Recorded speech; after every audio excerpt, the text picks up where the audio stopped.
to my presentation on how organisational hypocrisy through tax avoidance has caused Starbucks reputational and financial damage. A bit about myself. My name is Daniel Dudley. I'm 24 years old and I've lived in the UK for most of my life. I've worked in a hedge fund and I've gone to university at the University of Salford, where I've really started to develop an interest in finance. Now, it was my experience in this hedge fund and at the University of Salford that really developed my interest in finance, performance improvement, and in identifying financial and non-financial factors that affect business performance. Now, in 2012, Starbucks received a lot of critique for not paying any corporation tax. It moved its profits abroad into tax havens, so it had no corporation tax here in the UK.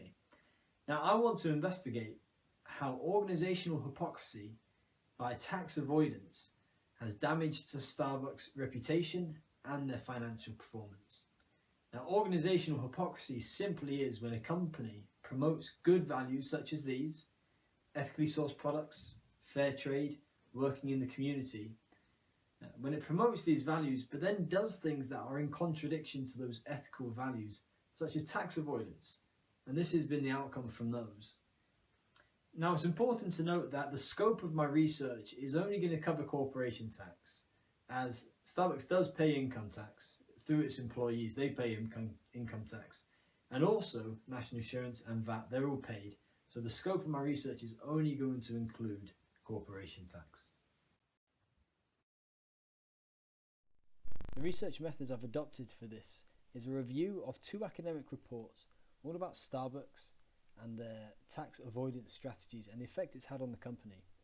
I'll also review published company financial information and polls gauging the brand reputation and how likely customers are now to go and visit Starbucks after the tax issue.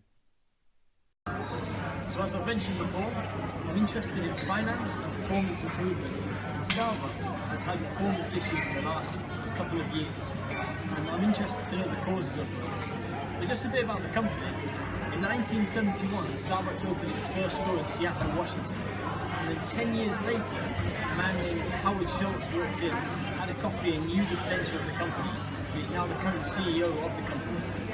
In 1990, Starbucks came out with their mission statement, which is to inspire and nurture the human spirit. One person, one cup, and one neighbourhood at a time. And then in 1996, Starbucks grew outside of North America, opening its first stores in Japan.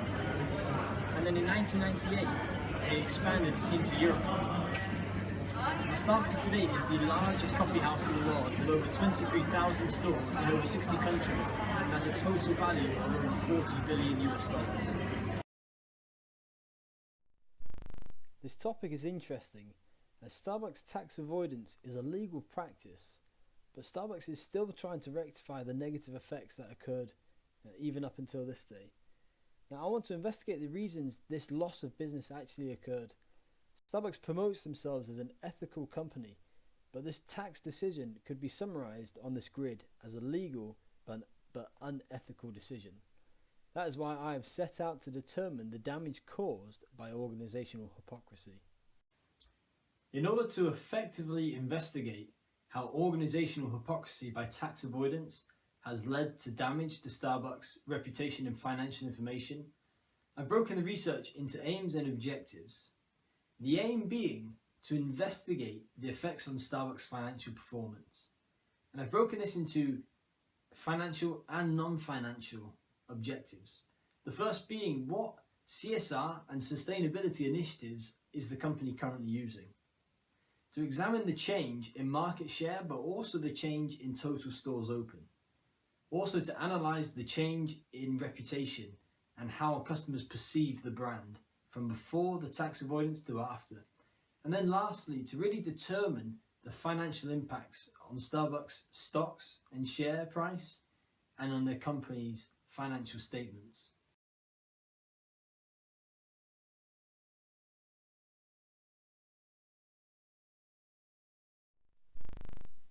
In order to conclude that organisational hypocrisy has been a contributing factor to the loss of financial performance Starbucks has encountered, more extensive primary data research is going to have to be conducted to be able to draw definite conclusions.